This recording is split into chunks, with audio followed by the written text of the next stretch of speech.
Hey, it's Manny. I've been using Negotiator's Dilemma for a while now, so I figured it was time to broaden my horizons and try something new. I decided to throw together a Regulus Headhunter build. Not the greatest shot, so it's not the best build for me, but it's still fun to use nonetheless, and it'll help me improve my aim. So in this video, I'll show you my Headhunter build, which you'll be able to run heroic missions with easily, and even legendary with some patience. As always, I'll go over the build first, and then how to use it. Before we start, if you're new to the channel, please hit the subscribe button and ding that notification bell so you know when there's new videos. And if you're looking for someone to game with, you can find me and other players in the Militia Discord server. The link is in the description below.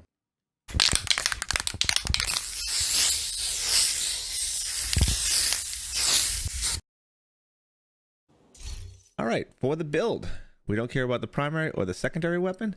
We care about is the Regulus. So the Regulus is, you get the Regulus from running the Iron Horse raid. If you do not have someone to run the raid with and you're on PC, please look in the description below and join my Discord server. We run the Iron Horse raid every Sunday night, and we could most likely fit everyone in, right? I only do it once a week because we don't get bored doing it, but we'll try to get everyone in. So look it up, Discord, description below. Now onto the first piece is Punch Drunk. This is a good piece. It actually comes with 20% pistol damage because of Douglas Harding, and it attribute comes with 20% headshot damage automatically. Then you have your core attribute. And then for my rerolled attribute, I put weapon handling. You could go crit hit chance or crit hit damage, but you'll never get crit hit capped. So it's almost, I'd almost call it not necessarily worthless, but it'll be really low. It'll be like 20%. So I think it's a wasted stat. Whereas weapon handling can increase help with your actually weapon accuracy, stability, and reload. Now stability doesn't matter for a pistol, accuracy and reload do, so that does help. And then for our mod, we're gonna go with headshot damage mod. I got a max rolled one in there. Now for our chest, we're going with the Chain Killer, which is the perfect Headhunter. This is the primary, one of the primary pieces you need. It comes with Walker Harris with 5% weapon damage. With core attribute, it is red, so it has weapon damage. We re-rolled headshot damage, and this one had crit chance in it. I would like to have it with headshot damage maxed out and be able to re-roll weapon handling in here as well. Once again, that helps a little bit more than crit chance because the chances of getting crits are going to be really low. And our mod is headshot damage. Our holster, we're going with the Province because it's got 50% headshot damage in there. This is a good rolled one. This is rolled fairly well. Not perfect. It's got the weapon damage. I re-rolled the headshot damage. Now it has crit hit damage. This is kind of almost worthless since our crit chance is so low. Once again, weapon handling would be better here. I do have one. Once the optimization station comes out, I'll be able to fix this up. All right, now for the backpack, we are running Memento. Now the reason we are running Memento is two things. One is that the armor and the skill tier, we're going to be running the Bulwark Shield. This gives us an automatic tier 2 for the Bulwark Shield, which is nice. We actually throw a headshot damage mod in there, which works out well. And then you have kill confirmed. So every time you kill an enemy, you get weapon damage, body armor, and a skill efficiency based on whatever you have for the number of those items. So we got all reds. We have 6 reds. So we have plus 30% weapon damage. And then we have a bonus of 10% blue armor, and we have 5% skill efficiency, which doesn't really matter for us because we have 1 blue, 1 yellow. So then every trophy you collect, you can get a maximum up to 30 stacks. So you get another 30% weapon damage, and that'll last for about 5 minutes. So that's really good once you start getting the stacks. So I like Memento. Like I said, it gives us a tier 2 Bulwark Shield, which makes it a lot stronger and harder to take out. Now for the gloves, we're going with the Contractor gloves. These are some of the best. So LMG damage doesn't really matter, but we got core attribute weapon damage, and it comes with damage to armor because these are the Contractor gloves, and I re-roll the secondary attribute to headshot damage, which is what we're looking for. Then for our knees, we got the Fox Prayers knees. Once again, rifle damage doesn't matter, but it comes with weapon damage and damage to out of cover, targets out of cover, which is great, and re-roll the last one to headshot damage. All right, now for our skills. So I'm going Revive Hive. You can go with the other thing is Artificer because we are running Technician. So let's go over that first. We're going Technician because we get another +1 skill tier automatically, and that will bring our Bulwark Shield up to a tier 3, which makes it extremely strong. So that's one of the reasons we're going Technician, Bulwark Shield.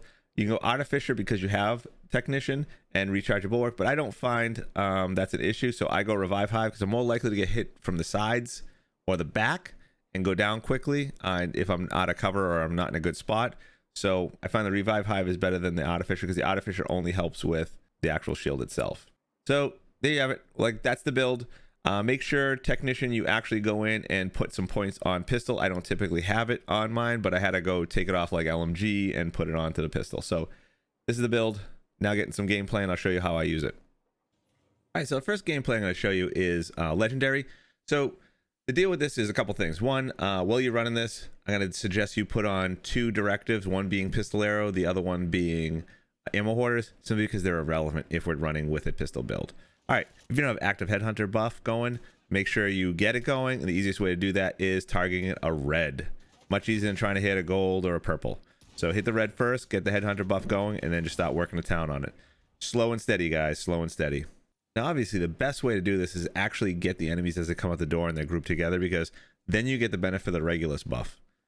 So once they come out the door, you target one, hit him, he blows up, and hopefully does a bunch of damage to everyone else. You do 400% weapon damage, plus you put a bleed on everyone within 5 meters. So there's a couple issues you're going to face in Legendary. First of all, the enemies actually have a lot more health, so you're going to have trouble just shooting a red one and getting a kill off the bat. But once you tap one red, the rest of them drop pretty easy, you can see here.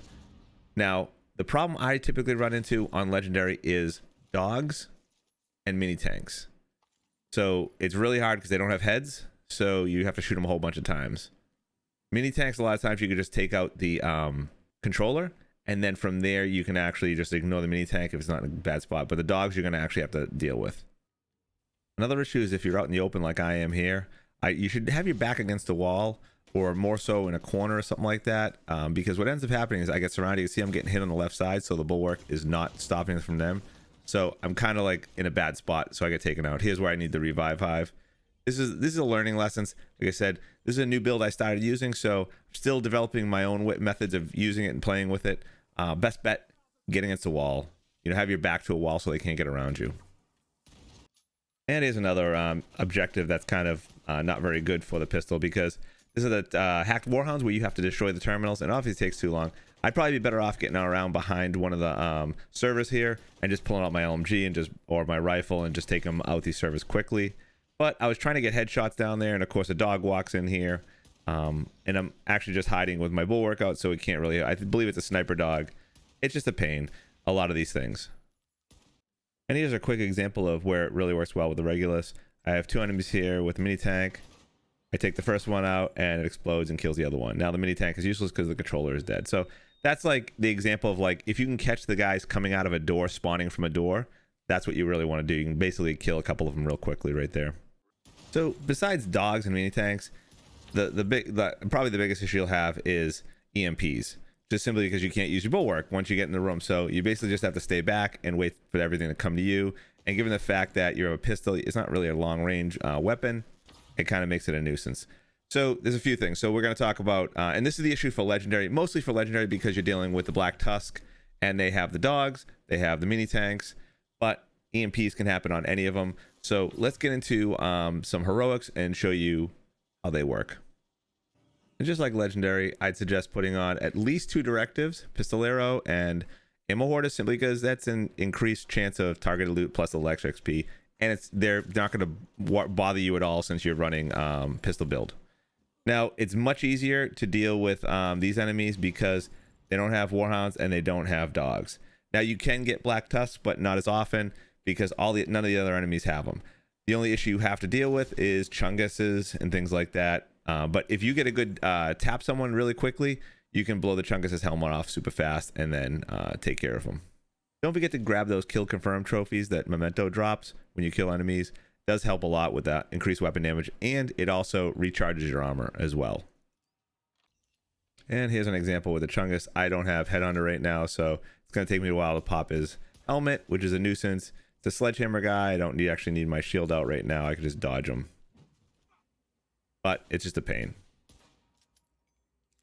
The nice thing about the heroics is a little more forgiving, so you can be a little more aggressive and get quicker kills, and you can actually clear the zones fairly fast. Legendary, you're actually going to have to take your time, make sure you don't get surrounded and killed, because they'll drop you quickly. Whereas I can take some shots from the back without my shield up and be okay in heroic for a bit, but not in Legendary.